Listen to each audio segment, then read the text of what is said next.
Hey guys, welcome back! Indiana Jones and the Emperor's Tomb was released back in 2003 and offers that spirit of adventure and exploration that fans of the Man in the Hat really love. But is it any good?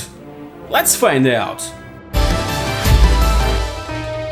The first thing that pops out is the amazing cover art, again by Drew Struzan, also responsible for the amazing posters from many Spielberg and George Lucas movies, and as well Indy's previous venture onto the video games business, Indiana Jones and the Infernal Machine. The Emperor's Tomb was originally designed to be played with a gamepad, but the keyboard controls are quite good.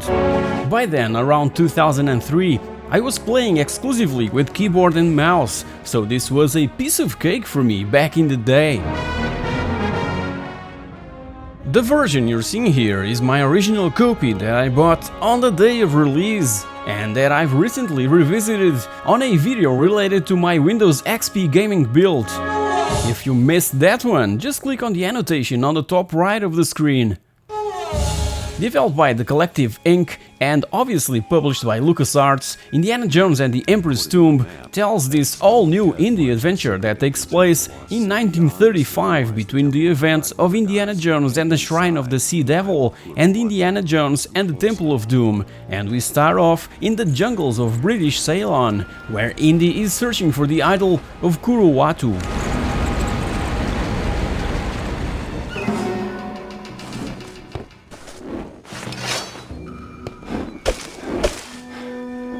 After we retrieve the idol, we're confronted by this Nazi by the name Albrecht von Beck that simply wants that item for his private collection, a sort of spin-off of Belloc that we saw in Riders of the Lost Ark.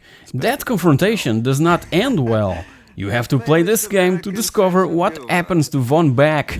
By the way, there's also a PS2 and Xbox versions of the Emperor's Tomb, if you prefer to go the console way. The exhibit hall is upstairs. We are not tourists, Dr. Jones. I am Marshal Kaiti Chang of the... After that intro, Indy is approached by this couple that tries to convince him to retrieve the Heart of the Dragon, a black pearl that was buried along with the first emperor of China, Qin Shi Huang. It is believed that the pearl would grant immense magical power to anyone who possesses it. The idol that Indy brought from Ceylon was the first piece of the puzzle, so let's find some adventure! Hold on! First, let's start by the bad aspects related to game design. There are numerous camera problems resulting from the cramped nature of the environments. It frequently gets hung up on the scenery and is occasionally blocked by walls and stuff. There's also a first-person mode exclusively for aiming purposes, but it's quite useless because of the slow nature of Indy's movements in this particular mode. Gladly, there's a sort of auto-aim feature that will help Indy to hit the things that he points at. The swimming mechanics were also badly implemented from where I'm standing. In a game in where we have to do a lot of swimming, this should offer a good experience to the player. Feeding the fish. The only reason I can think of is that this was made on purpose by the developers, probably because Indy wasn't, on that period of time, a very good swimmer. I don't know. Apart from that, and when underwater, Indy also seems to get stuck on almost every object he gets close to, and alligators and sharks are always around waiting for that to happen.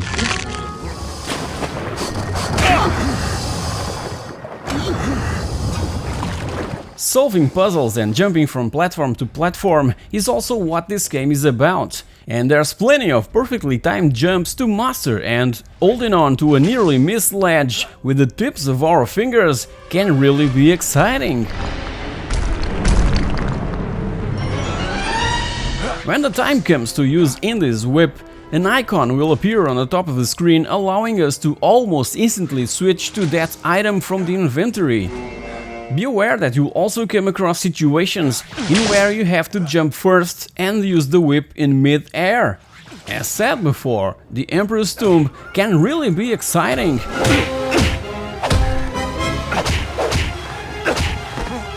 Other icons will also be displayed on that precise spot, like the one that symbolizes the pull action, telling us immediately that there's something to do on a specific place. Time to do a little Puzzles are quite simple, so the combat is probably more interesting. Combos are really easy to pull off, being also able to grab an enemy and throw him off of a roof or into another bad guy. Truly enjoyable and funny situations may be accomplished with the combat sections present on the Emperor's Tomb, and the second half of the game is packed with these encounters. The AI is also truly challenging, with incredibly smart enemies to face. They team up against us and pick objects dropped by other characters. Indy's hat can even come off during a fight.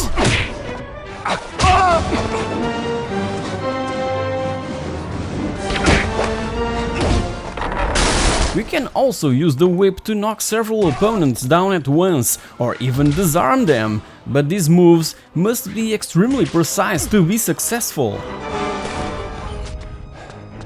Obviously that there are guns and ammunition scattered around the levels, but in very limited amounts. I guess that the developers wanted to focus the action towards one-on-one fighting after all.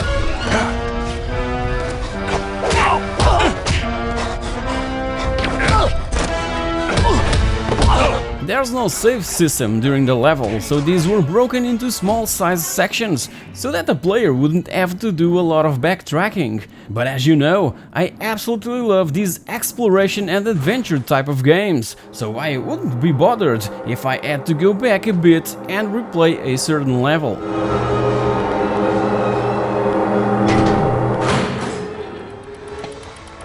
Indy's voice is brilliantly performed by David Ash, that sadly already left us back in April of 2015. He was also casted to provide his voice to the character Han Solo in Star Wars Galactic Battlegrounds. And besides the voice work, the musical score, again by Clint Bajakian, is quite impressive, just like it was on Infernal Machine. A fake bookshelf. This place is full of surprises. It looks like there's something missing here. John Williams should be proud to see his work being used and rearranged by such incredible and talented musicians. Indiana Jones, world-famous archaeologist. Got a nice ring to it.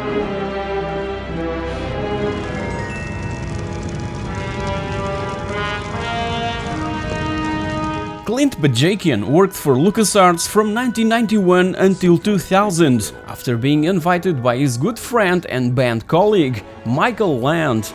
He worked on several LucasArts classic games, in where he gained enough fame to finally quit LucasArts to form his own studio. And by 2004, he joined Sony Computer Entertainment to head the music production group as senior music manager, working on games such as the 3 first titles on the Uncharted franchise. So I guess that adventure is his middle name.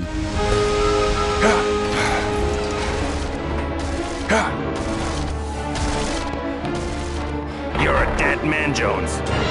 Many years later, by 2009, came the third 3D action-adventure game in the series, Indiana Jones and the Staff of Kings, that was initially aimed for the next-gen systems, the Xbox 360 and the PlayStation 3. But as told on my LucasArts history video, it was running behind schedule big time. That Naughty Dog, along with its Uncharted Drake's Fortune, completely backstabbed LucasArts and the team that was developing this brand new indie adventure. But that's a story for another day.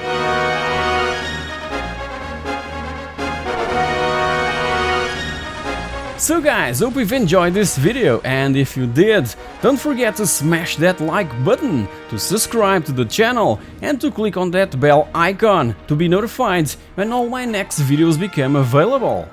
Have I mentioned how absolutely stunning you look in that dress?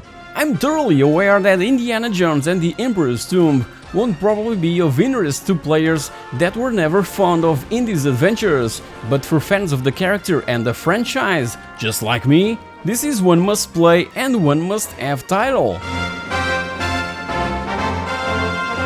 Feel free to share down in the comments section below your favorite indie games. I miss the good old Indiana Jones point-and-click adventure games. And what about you?